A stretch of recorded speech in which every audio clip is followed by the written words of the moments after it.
Transportation Communications Union. TCU represents approximately 46,000 members, including over 6,000 Amtrak employees in various crafts. I have 45 years of experience working for Amtrak and as a representative for its employees.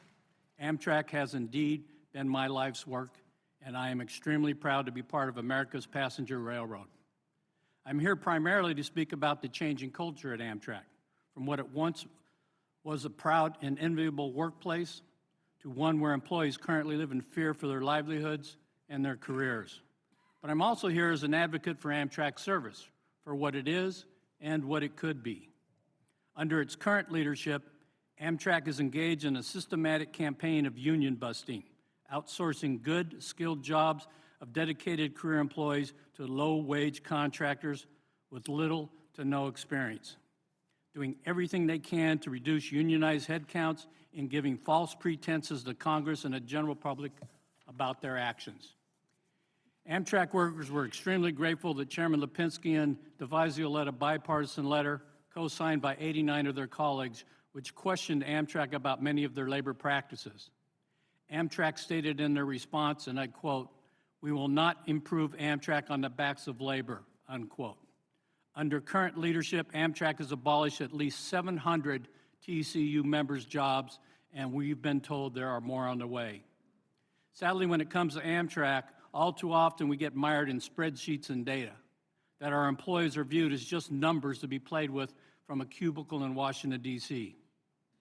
For onboard service, we're seeing Amtrak weaponize the FAST Act language that mandates they eliminate losses on food and beverage.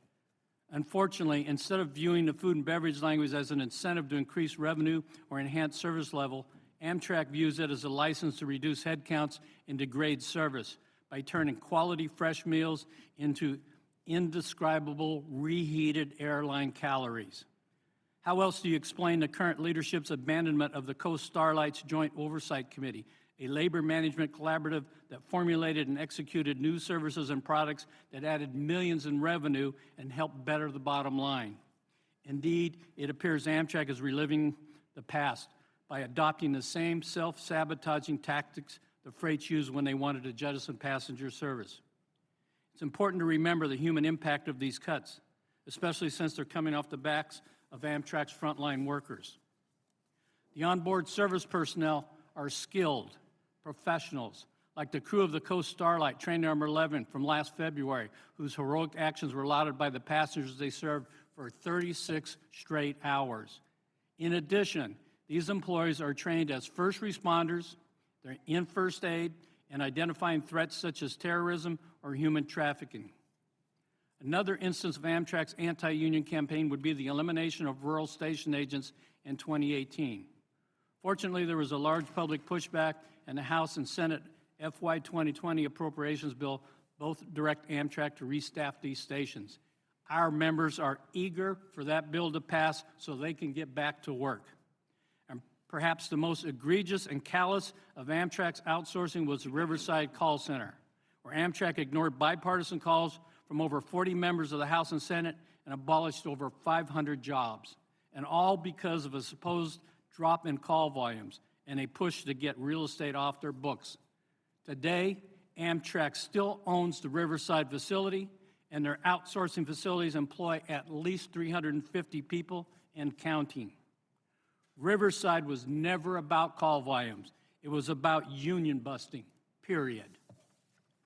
As part of my testimony, I've attached an interview of former Amtrak CEO, the late Joe Boardman, where he detailed the many flaws he saw with Amtrak's current direction, including how Amtrak is treating its employees. His interview provides food for thought. As we enter reauthorization, we've outlined how Congress could provide a new leadership structure for the railroad by reforming Amtrak's board of directors.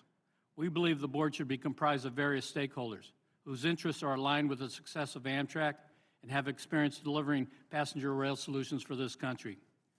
However, we would caution this Congress about waiting for reauthorization because, as we see it, there may not be much of a railroad left to save. In the near term, Congress must hold Amtrak accountable through the appropriations process and ensure that Amtrak abides by the national vision set forth in current law, not the mission its current leadership seems to be forging ahead with. Finally, our intention in testifying today was not just to talk about job losses or outsourcing or the conversion of good middle-class careers into low-wage jobs. Our intention is to see Amtrak thrive and grow. Our members want Amtrak to be successful because it's the railroad they've serviced and loved, and it's their life's work. And who wouldn't want their life's work to succeed? Thank you for the opportunity to testify.